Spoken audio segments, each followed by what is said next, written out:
Have you ever been in a situation, maybe a team meeting or some social thing, and you just felt totally disconnected, like you're just going through the motion? Oh, definitely. Just ticking boxes, not really present. Exactly. But now imagine that same space, and suddenly there's this energy, something unexpected, almost revolutionary that makes you lean in, your heart kind of races, and you think, wait, what just happened? Is that even real? That jolt, that shift from just observing to actually, well, encountering something real, something different. Right. And look, this isn't some new productivity hack or, a seminar trick. This deep dive is about getting into something profound, often missed a spiritual thing, the experience of Christian love. Our sources sometimes call it stage 85 on the Engel Scale. That's right. And our mission today really is to unpack how this specific kind of love can act as a genuine divine revelation, how it lets people feel God's presence before they even consciously believe. It's like a shortcut almost to understanding this transformative power many just don't see. Yeah, the material we've looked at really digs into this. It takes us from, interesting ideas to these really powerful personal stories. It shows why love, the specific kind of love, can open doors that pure logic just can't. Okay, so this stage -5, it sounds key. For listeners maybe not familiar, what is it exactly? This threshold of divine reality. Well, the Engel scale itself is sort of a map of a spiritual journey, right? Different stages. Stage -5 specifically is framed as this huge turning point, an aha moment. Okay. Yeah, it shifts someone from just watching faith from the outside to feeling a direct personal impact. It's not conversion yet, not even agreeing theologically. It's more like an intrusion of divine love into ordinary life. It's an intrusion. Something that stops you, disarms you, and kind of whispers, this isn't normal. This isn't just human. Wow. And what's amazing is that emphasis on feeling God before believing in him. It's like truth isn't just explained, it's tasted. Exactly. Tasted, it becomes experiential. That point where what you observe becomes something you encounter. The line between the everyday and the divine gets, well, thin. You get these moments that feel almost unnaturally good. Unnaturally good, like a sacred breach. It sounds Yeah. like an awakening that you can't just reason away. Precisely. It defies simple explanation. So, okay, this feeling before believing is powerful. But why? Why does this specific kind of love hit so hard? What's the theological engine driving it? That's the core question, really. The sources keep coming back to agape, that specific Greek word from the New Testament. Agape, right. And it's crucial to get that this isn't just, warm feelings. It's radically unconditional. It's unilateral. It flows from choice, commitment, not because someone earned it or is attractive. It just gives. Gives without expecting back. Exactly. And then you have 1 John 4:8. God is love. The sources stress this isn't just saying God acts loving. It's ontological. Ontological, meaning it's his actual nature, his being. Yes.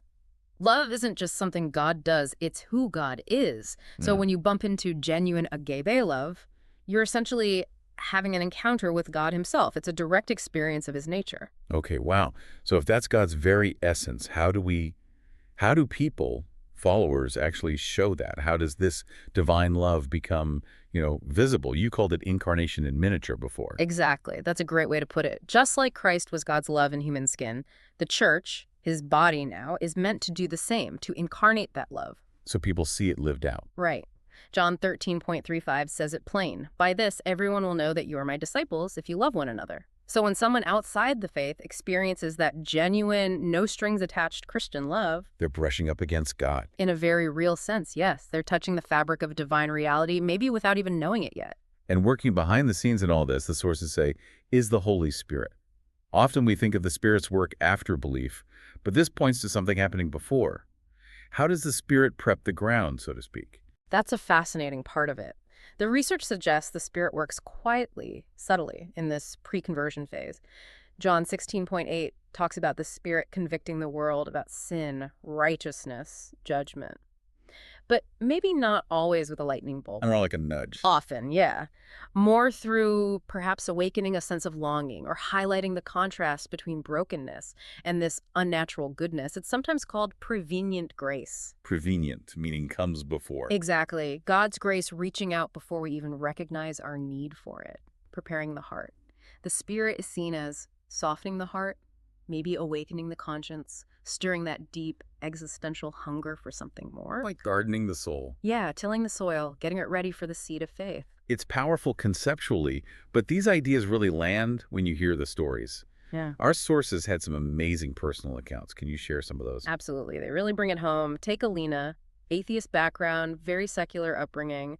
She hits a personal crisis, ends up, somewhat reluctantly, in a small group. Expecting judgment, probably. Right, or a hard sell. Instead, she just found people who listened, who remembered what she was going through week to week, offered practical help, no strings attached. They never pushed belief on her. They just, well, they loved her. Simply loved her. And one day she just breaks down and asks them, why? Why are you like this? So different. And what do they say? Just simply, because this is how Christ loved us. And Alina described it as feeling the fabric of reality shift. She wasn't a believer, not yet. But she sensed deeply that there was something true about their God. Wow. That's incredibly disarming, that love hitting first. It is. Then there's Nathan, a skeptical software engineer. He's going through a rough patch, and this church community steps in with what the research calls grit and grace. Grit, grace. Yeah, practical stuff, meals, help moving house, but also just listening without jumping in to fix everything or preach. Just presence. And Nathan tells a friend, totally baffled, I don't get these people. They're different. They don't seem to want anything from me. Because usually there's an angle, right? Yeah, that's what he expected. But his friend says something profound. That's because they already have everything they need. They've been loved by Christ, and now they love you. Oof, that lands. Yeah, and that realization, combined with the tangible love he'd felt, led Nathan to feel deeply, disturbingly, that he has touched something divine. It wasn't an argument, it was an encounter. And there were others too, right? Hannah feeling safe, not having to perform. Malik, the refugee, getting kindness he couldn't explain. Exactly. These modern stories echo so many biblical ones. Think of Zacchaeus. Jesus invites himself, this hated tax collector, into his home, shocking hospitality before repentance. Or the woman at the well.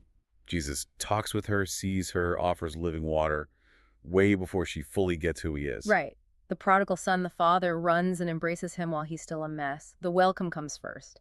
Jesus touching the leper, defying all purity laws out of compassion. Yeah.